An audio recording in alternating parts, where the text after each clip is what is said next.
Peter Badik, the man that needs no introduction to Cleantechnica readers.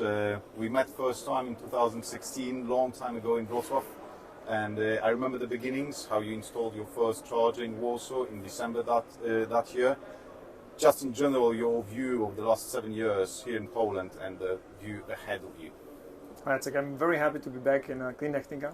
It really reminds me of the time when we started here.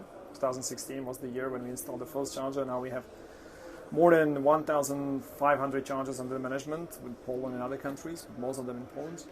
It was a great journey. I think at that time it was really about enthusiasts, people who trust that the electromobility can go this path, and I think there is no better place to reflect that than just this kind of a conference like we are sitting now today, when there is thousands of people, hundreds of companies presenting what they achieve or what they want to achieve electromobility. So it means that there is a huge trust in the transformation. Obviously, at that time there was not so many people who trust this path. I'm therefore happy that Cleantechnica and the GreenWay were at that time really a kind of visionaries and saw that this is coming. And I'm happy that it came. It's for sure. Truly. But are you in a spot now where you just need to sit down and wait for more electric vehicles in Poland? Because it should go this way, right? You know, electric cars, charging stations. You can't overtake the system too much because it will be idle, right? Yeah. So are you in the spot where you need to step back and wait a little bit, or are you chasing? No. I think the basic rules are established, and if I look internally into the company, I think basic processes, the business model, now it's much more clean than it was before. I think we didn't made a big mistake in setting up this company, how we set it up, and what kind of targets, what kind of business model we set. And I think it's fine. It's proven to be correct. But now we need to develop it further, and this is really a lot of organizational changes. We are growing. When we met, I think in 2016, maybe there was 20 people in the company. Now it's close to 200. Wow! And that's impressive. Yeah, indeed. And we want to continue the growth of the company, but at the same time keep the quality of our service. And because I still believe that we are only at the beginning of the electromobility path. And the last thing what I want to do is that electromobility will discourage people from buying electric. So we need to do a lot to keep the quality of the service, to keep the availability. In our business, it's measured by availability. So it means that how many times you are able to start the session when you really try, and we start to get to 99%, 99.5% one day, and this actually require a huge amount of effort internally to organize all the work. So I would say the largest investment which we have made in the last 6-7 years was not actually to the chargers and the hardware itself, but was into the company and people, because that's what you need to do. And at the moment, I feel that we are in a stage where this is settled, not like done, but settled. We have a proper structure, so we have a business model right. We have a proper structure internally into the company, and we not just need to grow, improve some processes, maybe establish some new one, and it will go good direction. But I feel this internal investment into the people was the most critical thing which we did. Okay. Can I ask a difficult question? Yeah. Okay. The question that comes up quite often when it comes to charging operators: can you make money on it? Because if it's a business model, eventually you will need to make money on it.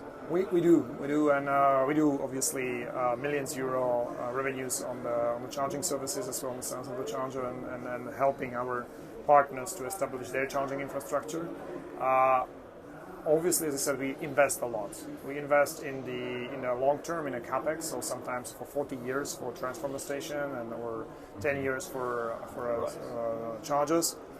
not all investment which we are doing into the people, we can say it's a capex. So some of this are operational cost, which goes down to the fact: are we operational profitable or not? At this stage, not. And and the reason is very simple: we are keeping investing our people, which costs the money, and you need to pay it every year. But I maybe have a different view than some accountant or auditor would have on that investment. Someone would say this is the money which we spent that year. I see that all this money are invested into the growth of the company. Yeah, it will return. It will return, I'm sure of that.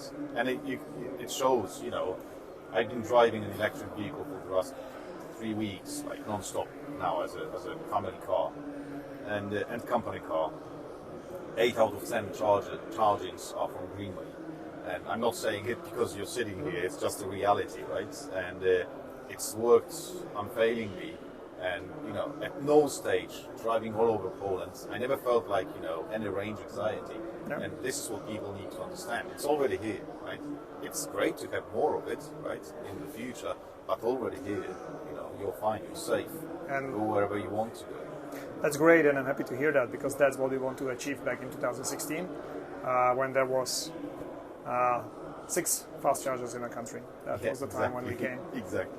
So we wanted to achieve this, but the challenge is to keep this quality of the service going forward, building the still larger and larger charging hubs, because more and more people would like to charge, and we don't want to discourage them because they are waiting long lines. Yeah. Okay. How much AFIR is helping you today? Is it something that is changing the mindset to companies, to states, or is it just, you know, for you another day, you know, you've been doing it, so you don't see any difference? I would say AFIR gives a framework, so at least now the states are in the understanding what needs to be built. In terms of the Poland, the main challenge is the distance regulation. So you need to build every 60 kilometers. You need to have chargers of certain capacity. Because when it comes to the volume regulations, so how many kilowatts of the public charging infrastructure is in place comparing to the number of vehicles. In Poland and generally in Eastern European countries, we are meeting that at this moment. We are actually overbuilt, so to speak, to the charging infrastructure. So therefore, it's even such a hard thing to start this business, because the competition on the charging side is already quite strong comparing how many electric vehicles to have. Right. But we have another regulation, which I said is that oblige country to build chargers every 60 kilometers on a 20 kilometers. I'm not so worried about that the charging companies would be able to deliver that. I think they will. The question is if the overall conditions in the country, or maybe even generally in Europe, is set in a way that it is possible. At this moment, the biggest obstacle which we face, and I think it's the case of the Poland, but other countries as well, is a grid connection.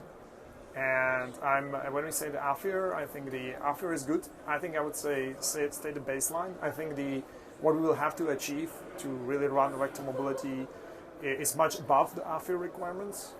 But even to get to the AFIR, there will be a lot of work on the sides of the charging companies, but a lot of work on the sides of the DSOs, because we need more connections, we want them faster, and we want them bigger. And this is something which is hard to achieve, and what we have to.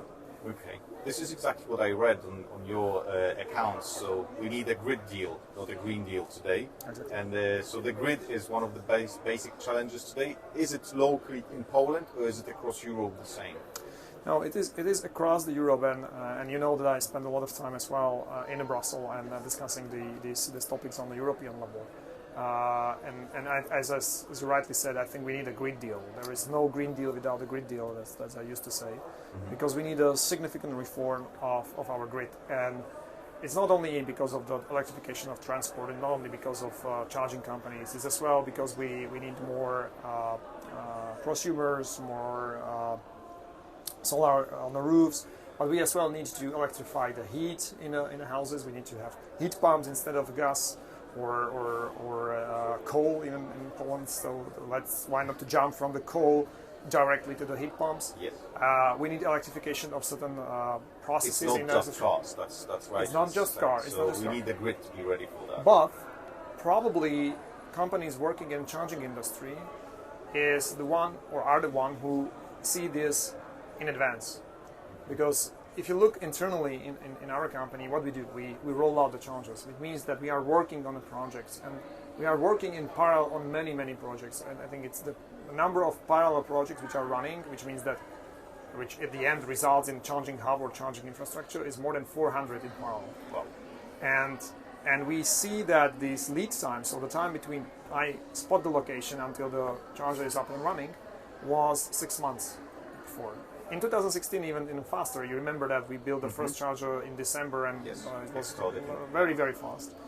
Now it was 6 months. Now it's more than 2 years, and we see that we are still doing only those locations which are the easiest to be built because of the grid connection. We look into our pipeline, we look into our data, and we see that a number of locations where it already takes much longer, and the number of these locations where it takes too long is just growing and growing. So because we as an industry, we need more connections, new connections, very often on locations where before that there was no need for any high power connections, for example highways, and we need high power. So it's if you look on the solar on the roof, typically you are utilizing your connection which you have to the house is already existing, and you are not building significantly more on your house than what you get as an input.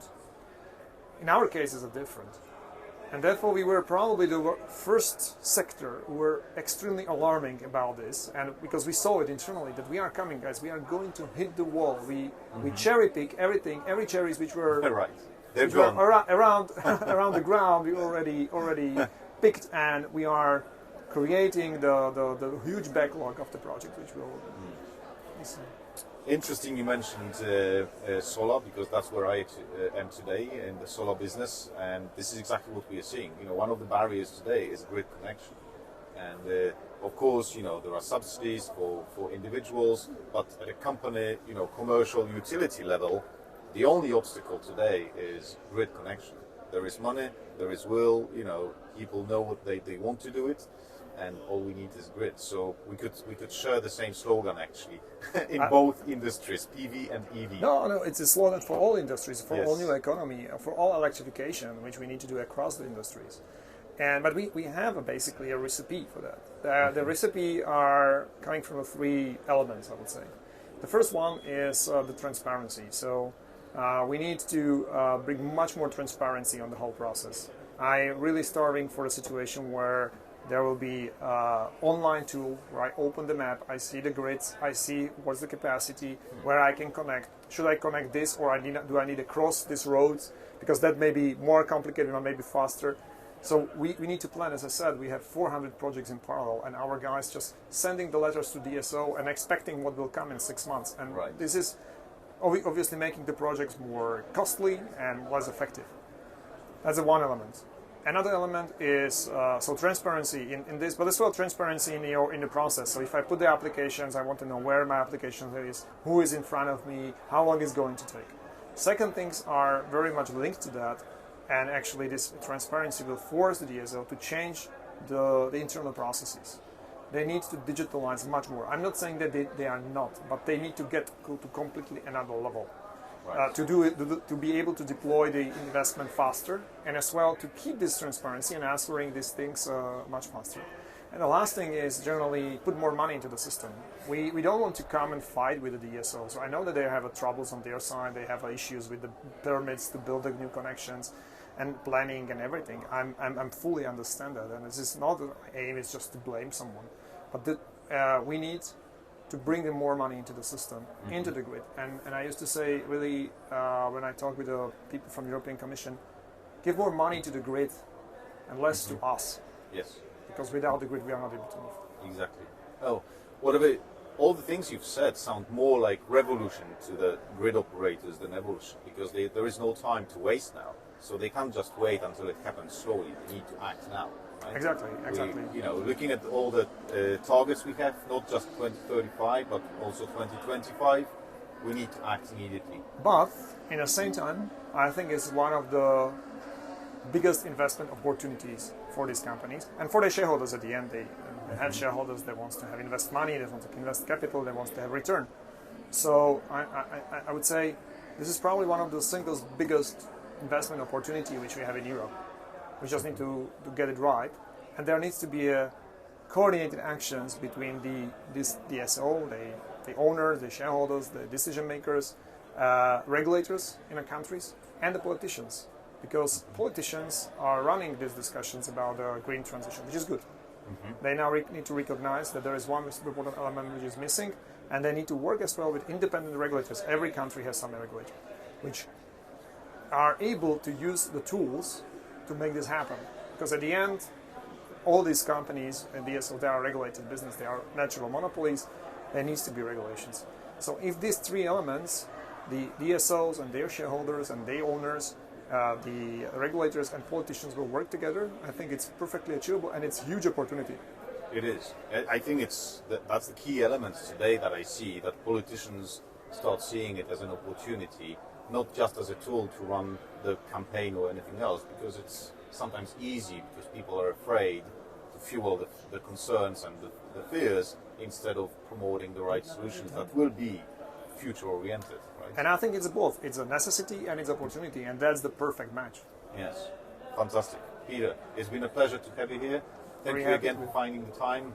And yeah, let's keep changing the world. Thank you. Thank